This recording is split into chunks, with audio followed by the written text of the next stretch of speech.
Hello everyone, Miss Elizabeth here for First Congregational Church of Muskegon Confirmation class. For today's video lesson, we turn to Unit 7, the unit in our curriculum about protecting and restoring the integrity of Earth. Our lesson today is about expanding awareness.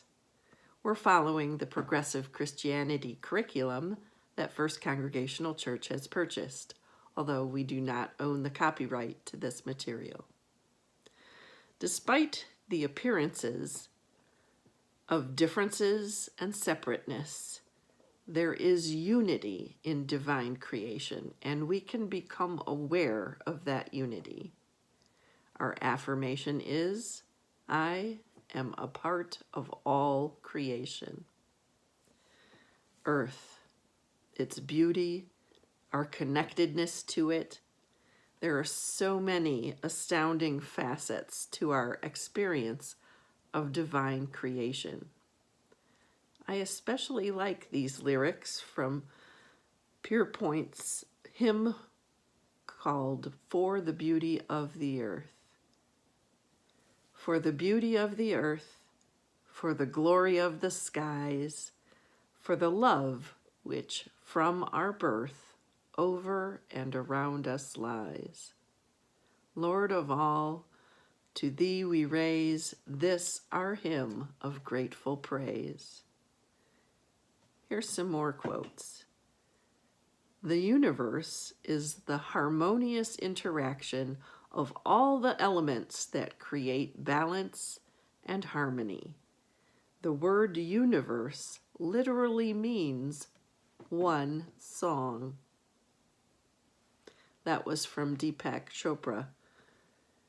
And from the Bible, the book of Romans, chapter 1, verse 20, says, ever since the creation of the world, God's eternal power and divine nature, invisible though they are, have been understood and seen through the things God has made. Rachel Carson, famous biologist, said, the more clearly we can focus our attention on the wonders and realities of the universe about us, the less taste we shall have for destruction. And from Deepak Chopra again, there are no extra pieces in the universe. Everyone is here because he or she has a place to fill, and every piece must fit itself into the big jigsaw puzzle. And from the Psalms, Psalm 139, verse 7 says, where can I go from your spirit? Or where can I flee from your presence? And D.H. Lawrence said, that I am part of the earth, my feet know perfectly, and my blood is part of the sea. Oh, here's one of my favorites from Neil deGrasse Tyson. We are part of this universe. We are in this universe. But perhaps more important than both of those facts is that the universe is in us. And again from Rachel Carson, in every outthrust headland, in every curving beach, in every grain of sand, there is the story of the earth. We are one in God. Deep within our hearts, we all long for an expanded sense of self. We long to feel oneness with the universe, with spirit in all things, and with the infinite spirit that created everything that is. Each time we experience a sense of connection, we become more aware of the sacred that is always in us and around us. Now, younger children naturally look for how they are part of the world around them. They notice sameness and feel oneness much more readily than adults who have been gradually trained to see only differences and separation. As we grow in our awareness, we learn that there is nowhere we can go and be apart from the constant, unchanging presence of God. We are never truly separate from anyone or anything in the universe. All that we do affects the world and everyone in it, like a ripple on a pond. What do you notice about your sameness, your connection with other people and with nature? The writer, biologist, and earth advocate Rachel Carson, well known for her book Silent Spring, essentially jump-started the modern environmental movement.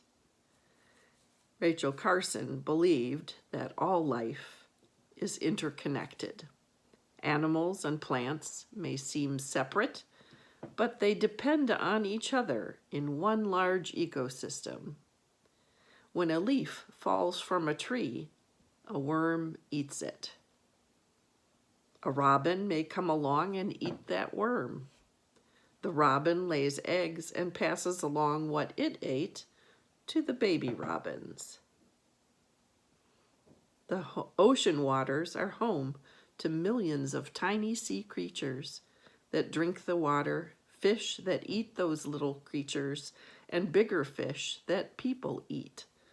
The tide pools are full of creatures that need the land and the sea to survive. A friend once told Rachel Carson about seeing many birds die after DDT was used near her home. DDT is a chemical that was sprayed in the air and on plants to kill insects that could be harmful to crops and people. But the people using the spray didn't understand that when you kill one form of life, other lives are also affected. So Rachel learned everything she could about DDT and other harmful chemicals, and she found out that some animals were in danger of becoming extinct because of the use of DDT. She also found out that DDT was making people sick. Rachel was a scientist and a writer, and so it was natural for her to write a book to help people understand what might happen if we forget how the world is shared by all living things. Silent Spring was the first book about the dangers of using chemicals that was written for everyone, not just for scientists. Many things began to change after Rachel wrote Silent Spring. Other people joined Rachel in speaking out about caring for all of life.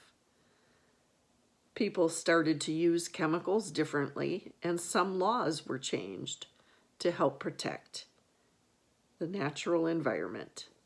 Many others began to understand the interconnection of the natural world and to feel inspired by how beautifully creation was made to work together. In June of 1962, 5 days before the first installment of Silent Spring made its debut in the New Yorker, the terminally ill Rachel Carson summoned the remnants of her strength to take her very first cross-country airplane flight and deliver a long-awaited commencement address at Scripps College in California. Here's what she said about the beauty of the world and its hope. Today, our whole earth has become only another shore from which we look out across the dark ocean of space, uncertain what we shall find when we sail out among the stars. The stream of time moves forward, and mankind moves with it. Your generation must come to terms with the environment. You must face realities instead of taking refuge in ignorance and evasion of truth. Yours is a grave and sobering responsibility, but it is also a shining opportunity. You go out into a world where mankind is challenged as it has never been challenged before, to prove its maturity and its mastery, not of nature, but of itself. Therein lies our hope and our destiny. In today already walks tomorrow. Rachel Carson's health continued to deteriorate until she died on April 14th of 1964. Her courage to break the silence around pesticide misuse inspired others to take action. On April 22nd, 1970, 20 million Americans participated in Earth Day to push for environmental legislation and the creation of the Environmental Protection Agency.